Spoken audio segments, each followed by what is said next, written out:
Oui, Le Tigre et le Président de Jean-Marc Perfit. C'est une comédie délicieuse, historique.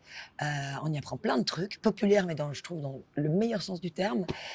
Burlesque, surréaliste, humaniste, tendre, drôle. Les deux acteurs principaux sont Jacques Gamblin et André Dussolier.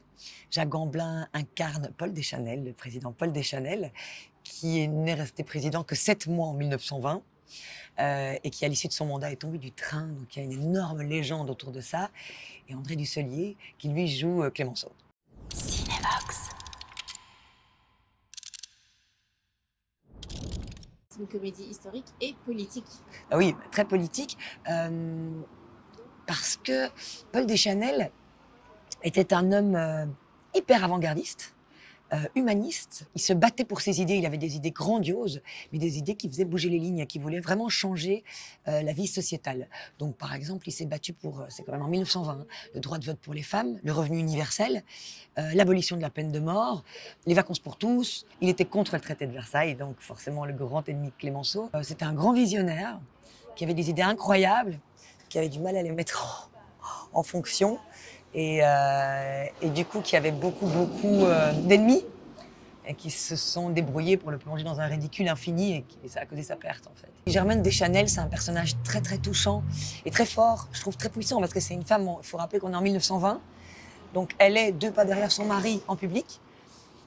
Mais quand on apprend que Paul Deschanel s'est vraiment battu pour le droit de vote pour les femmes, on se dit que ça vient de quelque part. C'est une fille de polytechnicien qui s'est vraiment qui a épousé Paul Deschanel contre l'avis de son père, ce qui était déjà extrêmement courageux à l'époque. C'est un couple très aimant. Après la mort de son mari, elle s'est battue jusqu'à la fin de sa vie pour la réhabilitation de sa mémoire de manière très courageuse. Et c'est une femme qui avait des vraies ambitions politiques, des vraies idées politiques, et donc qui admirait immensément son mari. Et dans cette admiration, on sent qu'elle elle le pousse tout le temps, elle le porte beaucoup. Quand il a énormément de mal à écrire son grand discours, c'est elle qui lui dit les bons arguments. Vous n'avez tout de même pas donné raison à mon père. Elle est tout le temps derrière pour l'aider, pour le soutenir dans sa tâche. Moi, elle me touche énormément, quoi. Le grand défi pour mon personnage, je trouve, c'est que justement dans cette comédie où le rôle de Paul Deschanel est parfois un peu pathétique, mon rôle à moi était de jouer une sorte de tragédie au premier degré comme ça tout le temps. Donc c'était un fil rouge où il fallait faire, voilà, délicat entre la tragédie et la comédie. Tout plein, c'était un tournage qui s'est passé sur une durée très courte, 5 semaines, hein, c'est très peu. On a découvert des lieux incroyables, on a tourné à l'Élysée, on a été invité par Brigitte Macron, toute l'équipe du film, à visiter l'Élysée et les bâtiments. On a découvert le Quai d'Orsay, Versailles, enfin, on a eu l'occasion donc, du coup de rentrer dans plein de bâtiments sublimes, historiques français. C'était en été, c'était en juillet, il faisait beau, il faisait chaud, Paris était vide, on était une toute petite équipe, extrêmement soudée, concentrée mais très joyeuse. C'était vraiment c'était un tournage vraiment joyeux et délicieux, j'adorais.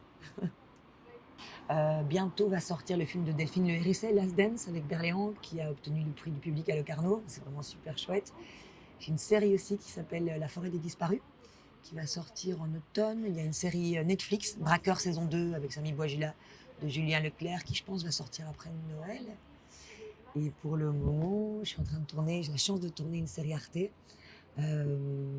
Ça se passe dans le monde des dockers. Le réalisateur, c'est Vincent Cardona, qui a réalisé Les Magnétiques. C'est un réalisateur français. Et mon mari, c'est Olivier Gourmet. Donc j'ai la chance de tourner avec Olivier Gourmet et aussi des acteurs vraiment pour lesquels j'ai immensément de respect et un grand plaisir à travailler. Donc c'est un très beau projet. Au Havre, on tourne au Havre. La nuit du 12 de Dominique Moll, interprétée brillantissimement, je ne sais pas si ça se dit, et de manière tellement sincère et forte par Bouli Lenners, dont je suis une grande fan.